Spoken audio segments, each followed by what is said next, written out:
Hi everybody.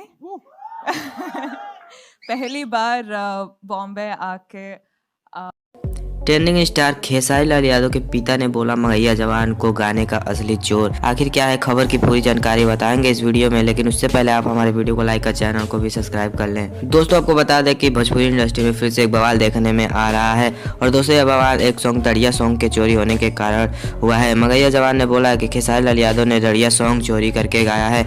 दोस्तों आपको बता दें जब यह बात खेसारी लाल यादव के पिता यानी मंगरू यादव को जब पता चली तो वह मगैया जवान पर भड़कते हुए कहा कि मगैया जवान ही गाने का असली चोर है। और दोस्तों आपको बता दें कि भोजपुरी इंडस्ट्री में आए दिन बवाल होते रहते हैं, कभी गाना चोरी तो कभी किसी के ऊपर गाना का बवाल होते रहते हैं। और दोस्तों आपको बता दें कि ट्रेंडिंग स्टार खेसारी लाल यादव के इतने राइटर हैं तो गाना क्यों चोरी करेंगे?